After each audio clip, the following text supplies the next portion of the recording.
ত্রয়োদশ জাতীয় সংসদ নির্বাচনে অংশ নেবেন স্থানীয় সরকার এবং যুব ও ক্রীড়া মন্ত্রণালয়ের উপদেষ্টা আসিফ মাহমুদ সজীব ভুঁইয়া। অংশ নিলে কোন দলের হয়ে কোন আসনে দাঁড়াবেন এই নিয়ে প্রশ্নের ডালপালা ছড়িয়েছে অনেক। এবার যেন সেই ডালপালা ছাঁটলেন উপদেষ্টা নিজেই।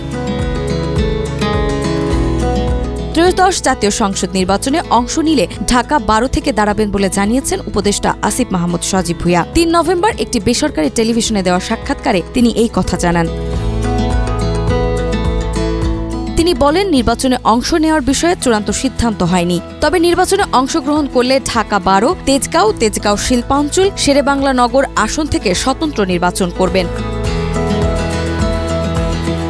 এর আগে গত 12 আগস্ট যুক্তরাষ্ট্রভিত্তিক গণমাধ্যম ঠিকানায় খালেদ মহিউদ্দিন অনুষ্ঠানে আসিফ মাহমুদ ভুঁইয়া জানিয়েছিলেন, ত্রয়োদশ জাতীয় সংসদ নির্বাচনে তফসিল ঘোষণার আগেই উপদেষ্টা পদ ছাড়বেন তিনি।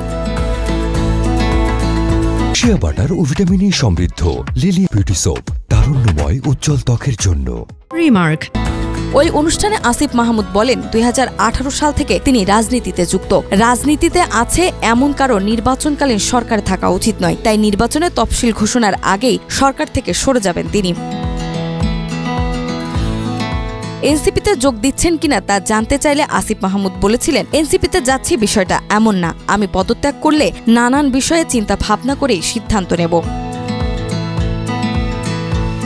আগামী ফেব্রুয়ারির প্রথমার্ধে ত্রয়োদশ জাতীয় সংসদ নির্বাচন হওয়ার কথা। এই লক্ষ্যে আগামী ডিসেম্বরের প্রথমার্ধে তফসিল ঘোষণা করতে পারে নির্বাচন কমিশন ইসি। এদিকে এর মধ্যে 237টি আসনে প্রার্থীদের নামের তালিকা ঘোষণা করেছে বিএনপি। এছাড়াও কয়েকটি আসনে এনসিপির প্রাথমিক প্রার্থী তালিকাও জানা গেছে।